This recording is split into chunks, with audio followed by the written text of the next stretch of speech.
Welcome back po sa Panahon TV mga kababayan. Ilang tulog na lang weekends na. Kung kayo po may mga plan outdoors, narito naman po ang aasahan nating lagay ng panahon sa mga susunod na araw. Narito po ang 3-day weather forecast mula sa Pag-asa. Unahin po natin sa Baguio City, bukas po araw ng Biyernes hanggang sa darating na linggo, asahan po natin yung fair weather conditions, liban na lamang sa mga isolated cases of rain showers and thunderstorms. Ang temperatura niyo po dyan, maglalaro po yan sa pagitan ng 15 to 23 degrees Celsius. At para naman po sa atin dito sa Metro Manila, bukas po medyo mataas ang tsansa na makaranas tayo ng mga pag-ulan. Ganun din po ang pagkidlat at pagkulog. Pero on Saturday and Sunday, good weather conditions po tayo. Ibig sabihin, sisikat po ang araw pero asahan lamang natin yung mga pulupulong pag-ulan o pagkidlat at pagkulog, lalo na po yan pagsapit ng hapon o gabi. At para naman po sa Queen City of the South, Metro Cebu, kayo po ay makakaranas ng maulan na panahon bukas, ganoon din sa araw ng Sabado. Pero pagdating po ng Sunday, asahan po natin yung gradual improvement ng lagay ng panahon. Ang temperatura niyo po dyan, maglalaro yan sa 23 to 31 degrees Celsius. At para naman po sa Metro Davao, kayo po ay makakaranas ng good weather conditions simula po yan bukas, ganoon din sa Saturday and Sunday. Kaya naman kung kayo lalabas ng bahay, huwag na lamang kalilimutan ang pagdadala ng payong dahil pagsapit ng hapon o gabi ay posible po kayo makaranas ng mga pag-ulan, ganoon din po ang pagkidlat at pagkulog. At para naman po sa sa Zamboanga City, kayo rin makakaranas ng good weather conditions simula po yan bukas, araw ng Biyernes. Ganon din sa Sabado at Linggo. Asahan lamang natin yung mga pulupulong pag-ulan o pagkidlat at pagkulog. At ang temperatura nyo po dyan, yan ay nasa pagitan ng 23 to 32 degrees Celsius.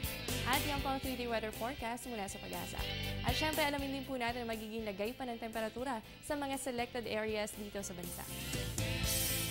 Sa Catbalogan, meron po kayong 25 to 29 degrees Celsius at ganoon din po ang aasahan dyan sa Rojas. Habang sa Calapan, meron po kayong 23 to 30 degrees Celsius. Sa mga nabanggit na areas, mataas din po ang tsansa na makaranas kayo ng mga maulan at ganoon din po ang pagkidlat at pagkulog.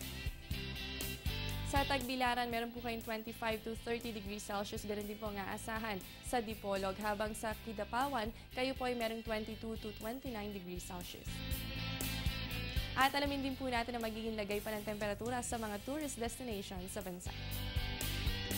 Sa Vigan, meron po kayong 24 to 32 degrees Celsius at sa Banawe, nasa 14 to 25 degrees Celsius.